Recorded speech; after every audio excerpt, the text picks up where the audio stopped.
Hey there, welcome to the Seinfeld Show. I'm Chris. Got the whole gang here today. Craig and Laura, Yeah, how you guys doing? doing Good, well. How are you guys? good. It's stunning. We're in season 4, and we're into season 4. This isn't just a premiere anymore. It's a pitch.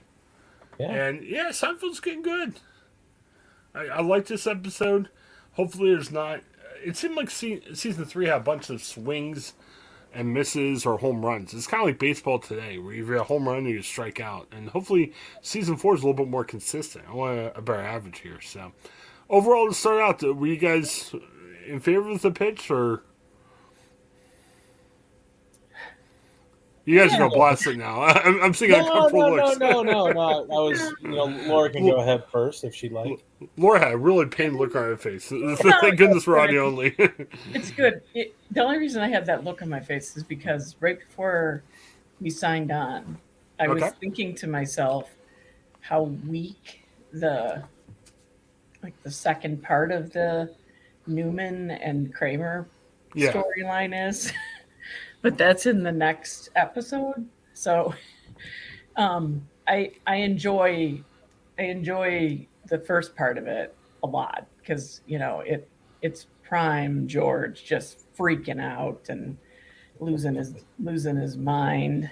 You know, I honestly don't know on net. The reason we're saying this is because on Netflix, this episode and the next one are together as one episode, Yep. and I don't know where the pitch ends necessarily. So Right. I'm Okay. trying. I'm gonna try I mean, they're in the meeting. They see Devola before the meeting. I mean, how far does it end where they walk in No, and the we four of them actually. are there? I saw it via a Comedy Central airing of it on YouTube TV, Mhm. and they got through the meeting and they got through Jerry yelling at George at the end. Okay. Okay. And Yeah. it got to when they went back to the apartment and Susan comes in with George and all this other stuff. So Okay. yeah, that was about the ending point with Yeah. the old TV. So I don't know. I'll just go for my thoughts. I mean, again, this show's 30 years old. I don't think we have to go in exact order, but we could just go for some thoughts we had. I actually took good notes today, which is good. Today was a real busy day, and I took good notes. I'm like, I was, I busy day at work. I got freelance. I got possible things down the road. Emailing me. There's a lot of messages going on, but I took good notes. So be proud of me. This is good. I don't know if this happens. We're not comedians. Do you wonder if people come out and pitch themselves to Jerry or comics these days? I mean, there's so many streaming services. I bet that happens a little bit more than even may have happened back then when there's only 3 channels. But Jerry gets a pretty aggressive pitch. It's not like, hey, hopefully we'll like it. It's like, hey, we'll do a show with you and everything. I wonder. I'm guessing it happens more because there's so many more outlets for stuff now. It probably does. I mean, it has to start somewhere. I Yeah. mean, they probably have to. I mean, he has an agent. We haven't met her yet, right? Right. Right. Right. And I don't think we meet her until he gets booked at the school. Yes. Yes. Right. Yeah. Um, but I mean, I would think they would normally go through an agent, but they just happened to go see him Oh yeah, and at the show. it was an aggressive pitch, man. I wish Yeah, I wish I was got recruited for jobs like that. It was pretty over the top. Hey, yeah, you want a show? We're going to get you a show. And I'm like, wow, yeah. yeah. That's a nice promise. Would you like to have that sometime? Oh man, that'd be great. And you got to think too. I mean, if you take a step back and well, it's Jerry Seinfeld, a well-known comic. Well, on the show, he was still up and coming. I mean, he was on Tonight Show from time to time, but it was a pretty aggressive pitch. I wonder too how much that is like real life because we talked about this for the first 3 shows. Yeah, Seinfeld, especially year 1 and 2, is at best. And I heard a lot about the ratings weren't great, but they liked Jerry and they wanted him to have the show. And they probably had every reason in the world to cancel the show after season 1 and 2, but they've kept it up. So I'm wondering if art imitates life. I mean, they're almost kind of telling what really happened in real It life. seems like it does in this, Yeah. especially in these few episodes where they this arc, because I mean, it is a show about nothing. You know, it. I mean, they're making fun of people writing a sitcom. You know, Mm-hmm. and I mean it does. It's similar, I think. Yeah. Yeah, and I love the part. We're skipping ahead a little bit, but it's good. Where like George was talking about, hey, it's a sitcom. Like we don't have to know what we're doing or whatever. And I love how George kind of made himself into a sitcom writer. It's like Yeah. he pretty Well, much he did have his off Broadway experience to yeah. help him land the role here as a sitcom writer. Well, it's the classic. You're friends with somebody, and now you think that you have their role. I mean, we're all journalists. I mean, I guess journalism isn't as prestigious as comedy, but I'm trying to think if anybody ever thought they would be a writer just because they hung out with me. I don't know. Probably Well, you not. know what though, he did come up with the idea, Right. and Jerry liked it. Obviously Jerry was given several. It's funny how Jerry and George were the pitch men for this show, and then as soon as it comes out that he's going to pitch a show to NBC, everybody starts pitching him ideas Right. of what the show could be about. And obviously George is the he stuck around, I think, because maybe Jerry thought he was onto something with the show about nothing. And so and I think it's different too. Like, you can pitch shows or movies but not necessarily be involved in the writing process. So like, you might have a great idea, but writing just isn't your thing, and you Right. can hire a writer to flesh out those ideas.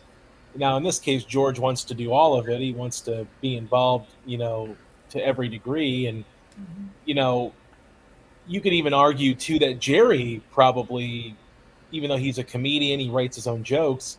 It's a big difference writing jokes for a stand-up routine, even if it goes for an hour, versus writing, a show that's going to have plot points and development and characters, and trying to fully realize something living, even though you are living it. So, I'm not saying that Jerry wouldn't be have been a main writer on a story like this, but you almost think that they would have been like, okay, well, we're going to pair you up with some other writers that Oh maybe yeah. have experience in terms of developing plot and understanding pacing and things like that, and telling a narrative story within 20 to 21 minutes. And I kind of felt what those guys went through too, because you know, I don't have a humongous desire to like develop a comedy, but you always sit there and think, what would you develop? Like, we're in this business a little bit. Like, if Yeah. we ever developed a sitcom, what's our winning idea?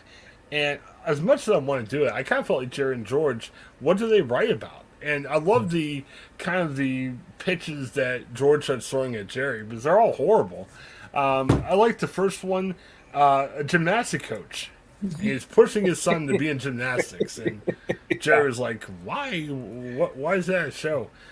I'm trying to think of, is there any other shows anywhere remotely close to that? I can't think of any. Well, Not Kramer gymnastics or Kramer had the well, yeah. I mean, no, I don't think anybody. Well, I mean, there's been movies about gymnastics and stuff, but right. sitcoms, yeah, not so much. But it was fun to see the everybody pitching ideas, and Kramer, of course, with his circus story idea, which was kind of interesting. But I don't know, I can kind of relate to these guys. They're nervous about the pitch, and I get nervous still sometimes when I throw out a story idea in a reporter meeting, just wondering, are these people going to think this is the worst story idea they've ever heard, or is it going to be like, oh yeah, it's a good idea? So, I can only imagine the anxiety ramped up when you're trying to pitch to a network that, you know, probably says no to 95% of the stuff that they get pitched.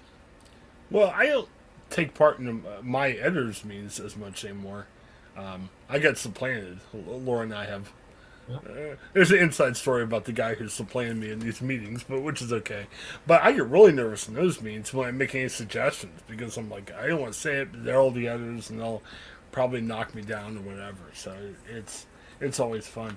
I would say, of the three ideas I heard, maybe it probably won't work in the '90s, but I kind of like George's idea.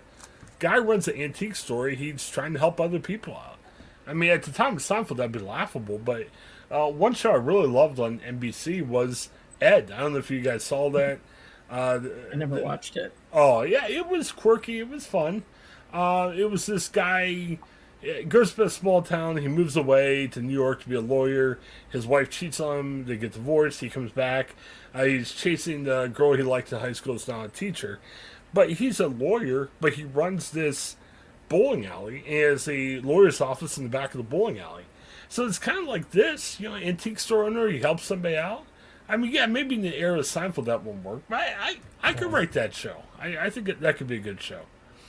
Yeah, I think one of the things that the challenge, I think, is that these networks, they don't want to just have, now granted, it's probably different now in the age of streaming where no one really cares if your show is a one-off kind of season. But back then, you'd almost, you want to pitch something that has legs to it, though. Right. Because if something is like, well, we got a good idea for one show, like one episode, as great as the idea is, if it doesn't have legs to move forward, it's not a TV series. And I think that's part of the problem with, like, the gymnastics coach or the antique store. Like, do they have that longevity aspect to them? And could they be multiple seasons? Right. Nowadays, you could probably pitch a single idea, and if it's one season off, then so be it. No one's really going to be upset about that.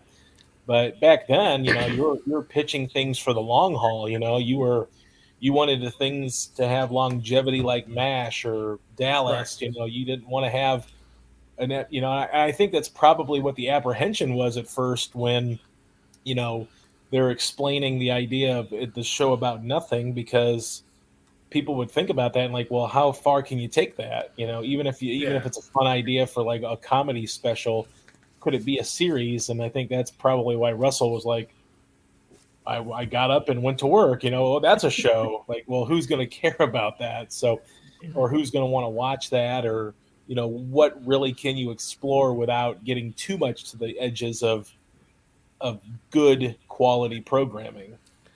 It was funny when they were in the waiting room. I noticed, and it probably was the only picture they focused on. I don't think there's any reason behind it, but like the main show they were promoting at the time was Blossom, and I'm like, whoa, I mean, that was quality sitcoms back then. Yeah. Should we ever do a rewatch of Blossom? I mean, we put Frasier on hold. I gotta say, I liked Blossom. Yeah, I liked it, but I don't know that I'd care to rewatch it. Well, they announced the very special episodes. You're like, oh my, is she pregnant? I mean, there was all kinds of. Didn't it get into too many very special episodes of Blossom? Yeah. It was a fun show, but the too many special episodes was weird. You should check out Funny or Die. They make fun of the old special episodes during the 90s and 2000s. They overdub them, and it's great. There's a lot of. What was the Pastor's Family show? Oh, my wife used to love that. Oh. I don't know. The guy that got in trouble, it was like on the CW or WB or something. Like he was a pastor's family and the kids were kind of strange. Seventh Heaven? Yeah, Seventh Heaven. And the dad got in trouble, the dad got canceled. Really bad trouble, didn't he? Right. But like Funny or Die, they would make fun of all these episodes because like he would freak out when he saw marijuana with his kids and everything. It's kind of humorous. Check it out sometime. All right, Newman and Kramer, and haven't seen the second part of the episode yet. I'm kind of a little troubled by the second part if you guys are saying it's not good. But the first, it just I mean, wasn't anything to write home about after a good episode to start the 1 hour. I mean, we've seen the two-parter now. I mean, it's not uncommon for Seinfeld at this point in the watch that we've done so far. But this seems like a very flimsily put together, disjointed two-part episode. Mm-hmm. Yeah, definitely.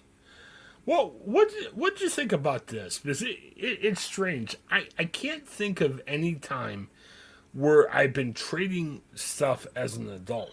Like where you really are going into saying, I will trade you this for that. I mean, I remember as a kid, I used to be really into collecting baseball cards. So I would go over to a friend's house just to trade baseball cards. I mean, we wouldn't even talk about school, girls, or anything. It would just be, bring over your cards, I'll bring over my cards, let's do some trades. And in essence, there were pieces of cardboard. I mean, it wasn't like, you go home and your mom's like, "Man, why'd you trade away your bike or something?" You know, it's just more of a simple trade for trade. Did you have anything like that as a kid, or No. are you guys involved in trades as adults? Like, are you going over to people's house and? Definitely no trades as adults. I Okay. mean, yeah, that was a strange. I mean, it's almost like they didn't really know what to do with Kramer and Newman here, but they had like the framework of an idea. Like, well, They were always Let's have Kramer get a concussion, and then he'll be Newman's alibi for a speeding ticket. Okay, now what do we Right. do now? It almost Right. came across like it was like, well, what if they traded items that one of them wanted? Like instead of just going and buying the item, like you can't buy a bike helmet anywhere in the city of New York, or you can't buy a radar anywhere in the city. Like it seemed like it was uh they had the framework and they had some good joke ideas, but then it was kind of like, oh, the well, what do we best do? is the best is that the punishment for Kramer trading a broken radar detector was for him to be forced to commit perjury. Yeah. You Yeah. know, he could Which is go a to huge- jail. You Which know? is a Yeah. very, very, very serious offense. Yeah, Yeah. I mean, go to jail. way more serious than anything that Newman faced a $75 fine. Yeah, So yeah, I mean Kramer really, I don't know if he really thought that one through. Now, granted, he did have a concussion, so I guess I can see Right. why, but not the best idea from Kramer. Mhm. Yeah. It was just, and they're saying, "Don't be a renegger," and it was just kind of that was a strange phrase back then. Yeah. I don't know. I started thinking about that. I'm like, well, if you say it wrong, it could be a really bad phrase. So I just, I don't You know, when you look back on the two of them, though, there were a lot of weird things that they did. Remember, they were going to go into the rickshaw business with people, Yeah. Yeah. and remember when they were playing Battleship? Was it? Yeah. I can't remember. It was one of those war game like. Oh, Risk, Board right? They games. played Risk every time. Too. Yeah, maybe that's what it was. It was Okay. something like war game type Yeah, with a board game. And, of course, you can't trust somebody to leave the game, so you got to carry it everywhere you go. And they're running down the street with it. And, they did all kinds of weird stuff. Yeah. I only watched the first part of the episode. I don't remember the second part. I'm sure once I watch it, I'll be like, oh, yeah, I've seen this a lot of times. There's a lot of stuff in the second part. And I'm not even halfway through.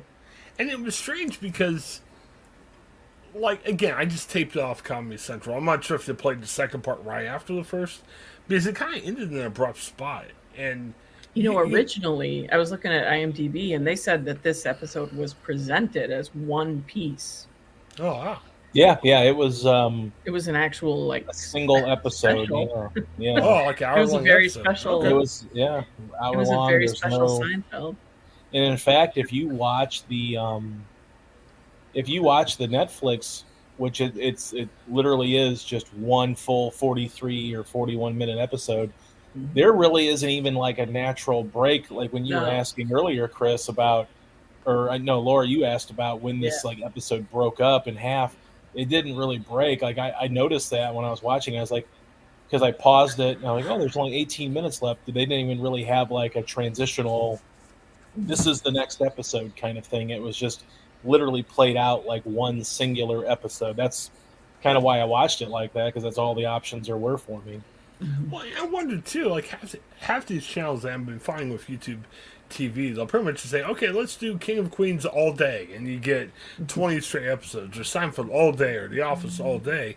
And I wonder why they just didn't make it an hour-long show. I don't know why. It was kind of weird. It was weird the way it cut off. And I know anytime you have commercials, it gets weird. But yeah, it was just very strange. Okay, so so the party thing, they always mention the party with Kramer, and we've only seen the first half of it. I kind of lost the oomph of the party. You know what I mean? It just, Joe Davola got mad because he wasn't invited to the party, and so I guess there's going to be more party references in the second part of the episode, right? Not, I mean, I think unless it was in the first episode, the only real reference they have after the initial showdown between Jerry and Joe in the NBC office was that Jerry told Kramer about him saying there was a party and Kramer didn't want him there. And then I think after that, the only real reference, and I don't even think they referenced it by name, was basically saying that Kramer was attacked by Joe Davola and he was kicked in the helmet, and that's why he gets the concussion. Oh, and okay. So I don't really think the second episode really has any real references to the party that was supposed to be happening or whatever. They never really paid that off necessarily. Okay. The meeting obviously kind of went awry.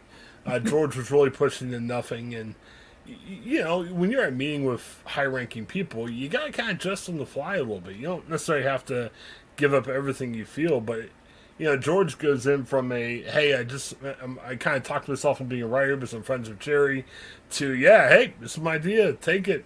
We're sorry, we walk. Which got Jerry all mad. I think George looked at it like he had nothing to lose. I mean, I don't know what you think, Laura, but Jerry had probably more to lose because he was the initial guy that was pitched, right. And they want the story to center around him.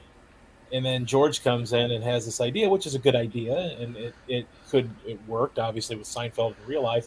But, George just looked at it like, take it or leave it. I don't care. I don't have anything to lose here. I'm still going to be the same George if it's accepted or not. I don't know what you thought about that, Laura, but that's kind of how I looked at it. It's funny.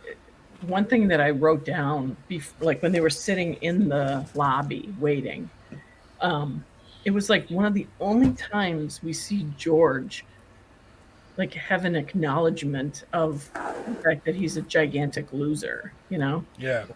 Like he like totally melts down and he's like, what am I doing here? What, I mean, he's like, they have people, these are people with jobs, It was, I mean, it was like a little bit, it was a little refreshing. And of course he just completely goes off the rails. And in some ways, Jerry is to blame because Jerry's like pepping him up, right before they walk in the door. And also, what is the deal with with George and his thing with names and trying to guess the spellings of their names? Oh yeah, that was also weird, man. The fact that Dalrymple lied to him and told him he's like, is there a Y? No. Yes, there is. I mean, as a journalist, I guess, like, I know sometimes when we interview people, like, we want to say, hey, what's the spelling of your name? But it's more of, hey, this is what we got to do. And I want to have your name spelled right. George was like a party trick. It's like, hey, I know how to spell your name. Yeah. I think he looked at it like it was an impressive trait to possess. And I guess when you don't have a whole lot to go on with George, you might gravitate towards, hey, I can spell people's names right. And, I mean, obviously it was just inserted. I mean, I don't remember him really, calling back to this in future episodes. And even if he did, but it really just, the toilet thing is mentioned here. The bath tissue.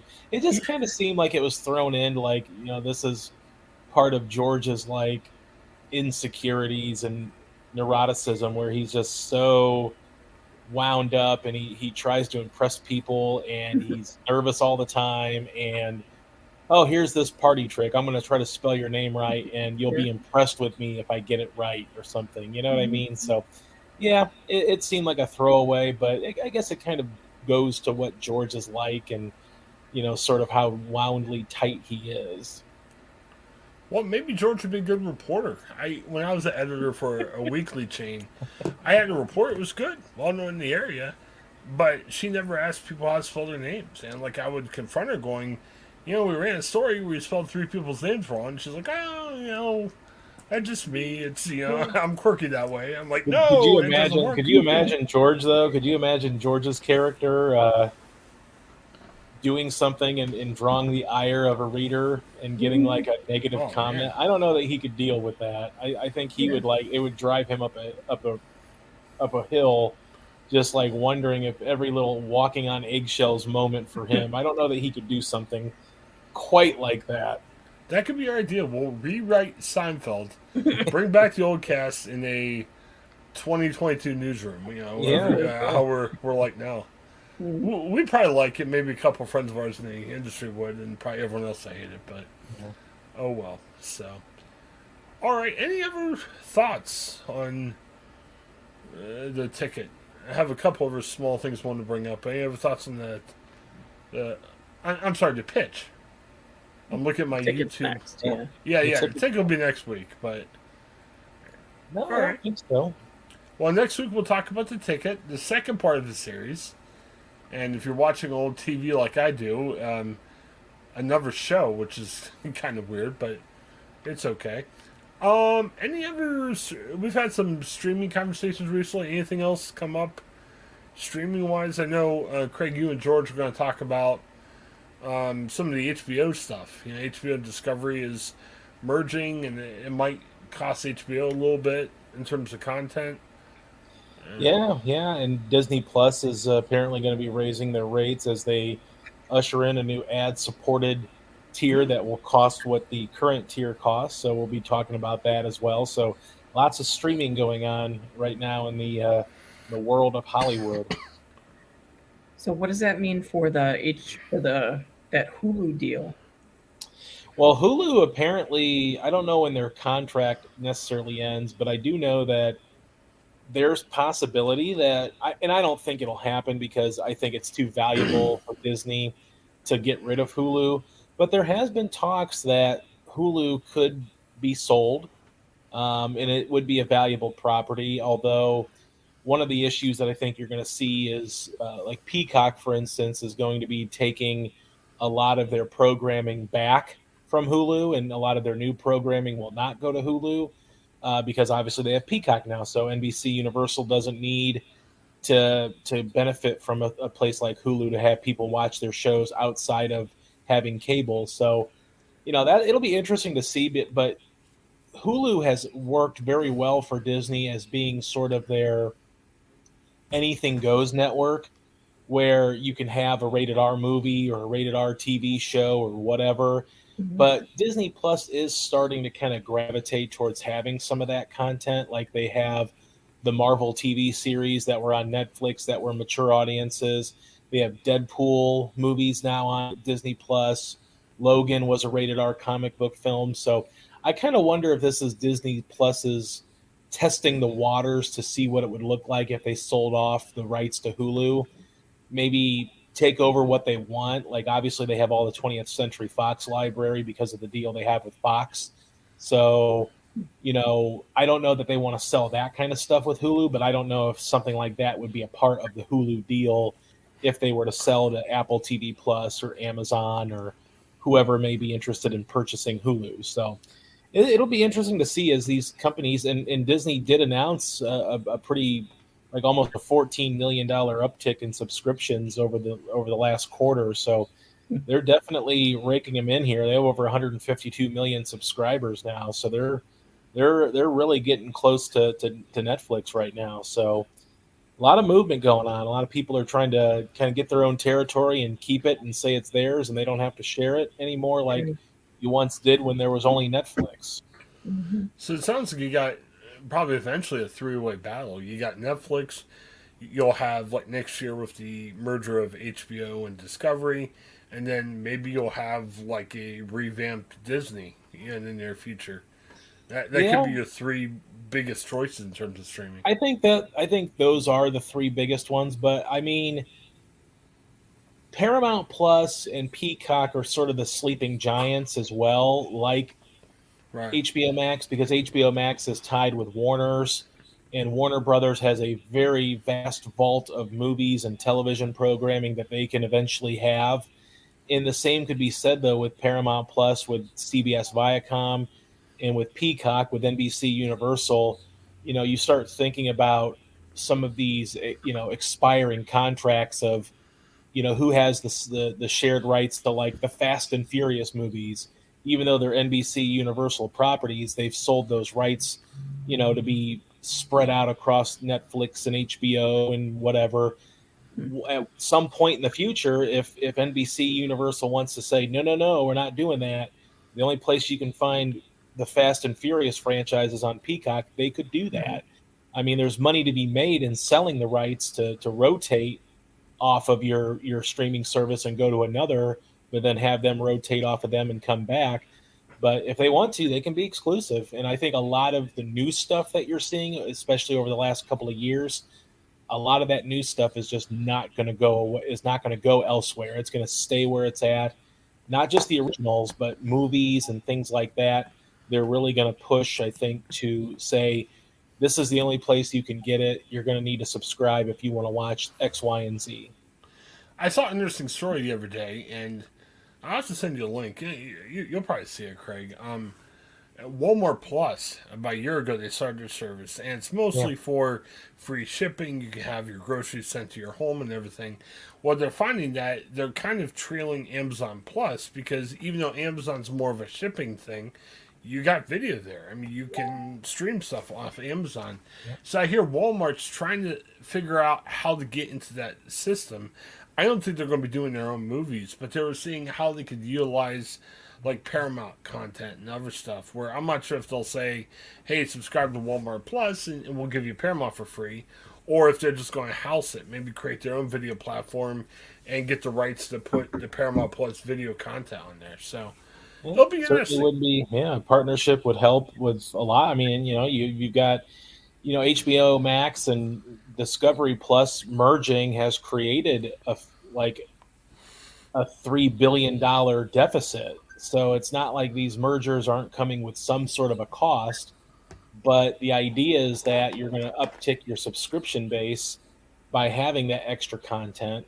Right. So Walmart Plus working with Amazon or working with whoever could benefit. I mean, obviously, I don't think Walmart has any financial backing in terms of movie production and things like that, but they have money, and it could be another service where you combine forces, and all of a sudden Walmart money can help offset some of your costs, and your costs can offset some of that, and maybe you can have exclusive deals on groceries or things that you can purchase at those stores. So that partnerships are a thing in the future. I think when you look at these streaming services, Amazon last year bought MGM, which is the James Bond franchise, and they paid a lot of money for it.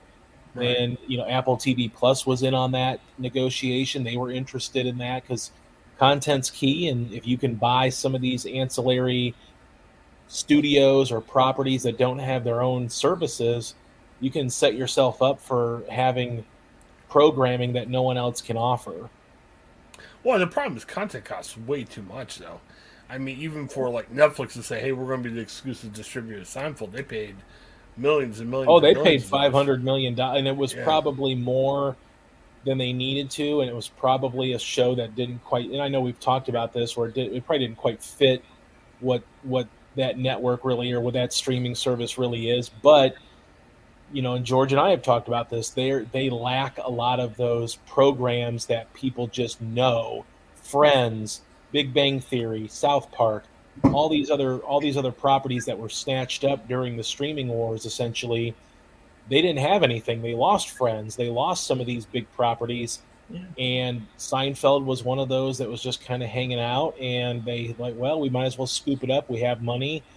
It probably isn't going to be a return on investment, but we need something to kind of cater to different audiences, because right now there aren't a lot of shows, I don't think, that really cater to like Seinfeld audiences. Yeah. And maybe they think that that's going to bring in a subscriber or two. And I don't know if it's been a fruitful transaction for them, but it is what it is, and they'll have it for however many more years. And I don't know that they'll renew the contract at $500 million, but it's probably likely going to go. I think Seinfeld would be perfect on HBO Max. Personally. I was just going to say that, yeah. Or even any other one. Peacock would be fine because Peacock has King of Queens, Everybody Loves Raymond, a lot of those other programs that I think a lot of like-minded people would watch. But HBO Max is sort of known for the quality, and they do have sitcoms. They have like Family Matters and stuff like that. I feel like it would fit either at Peacock, which obviously was an NBC show, or HBO Max. And I think your audiences would probably respect, would watch it a little bit more than you're probably getting on Netflix. So Oh, sorry, Lori. While you were talking, I just remembered that um, Netflix is losing another series that to me is a pretty important one. Schitt's Creek is going Yeah. from Netflix to Hulu, Yeah, which I to heard me about is that. to me is a big deal for them. Yeah, it's going to be a loss. That's going to be a big loss for them, and that because especially too with its. I mean, maybe it's not quite riding the wave as it once was when it was Right. scoring a lot of Emmy nominations towards the end of its run, but it's still a popular show, and I think people are still finding it, and it's going to hurt them not having a program that's especially there with more recency knowledge than Seinfeld, which was 30 years ago almost in Yeah. the finale. Yeah. I still think there's got to be deals made somewhere where you could share some of this content back and forth, because I think people are starting to get really streamed out in terms of how many streaming services you have, and it would be interesting to sit there and say, like, we talk about sports, like the Guardians and the Cavs and the what's the other team up there? Browns. Well, Browns aren't on regional TV. Oh. Or the hockey team.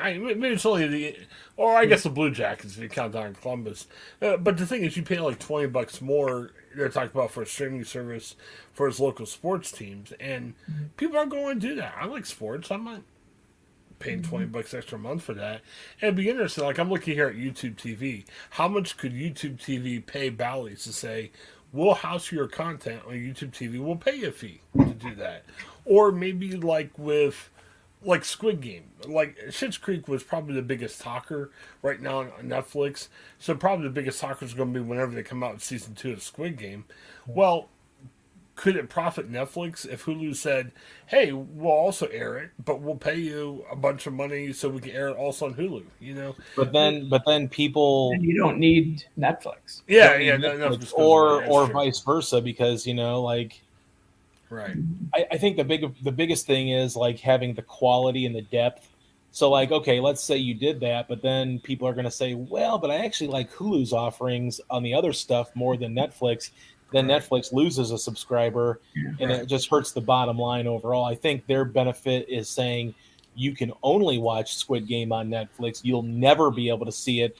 You'll never even be able to see it in a physical copy because Netflix really doesn't have physical media. They don't sell DVD, Blu-ray, 4K movie rights to people. So you can't even really find Netflix programming or movies, original content at Best Buy or Walmart in the DVD aisle. So that's the benefit of Netflix is that they've decided like we don't want you to say, well, there's only one good Netflix show and it's X, Y, or Z. I'll just wait until they release it on Blu-ray and I'll buy it and I'll have it for the rest of my life and I'll pay one fee and I'll never have to worry about renewing my subscription or prices going up. So the idea is that Netflix is like, no, you are going to have to subscribe every month if you want to watch this show and then that show and then that show, or you're going to have to subscribe again if you want to rewatch a show, maybe if you decide to cancel. So okay. That's the beauty of Netflix. So it's also maybe the thing that sucks because there's a lot of people that like physical copy media and Netflix just doesn't offer it. Well, you're right. If it's not available anywhere else, then you gotta go back to Netflix. So, yeah. Very good.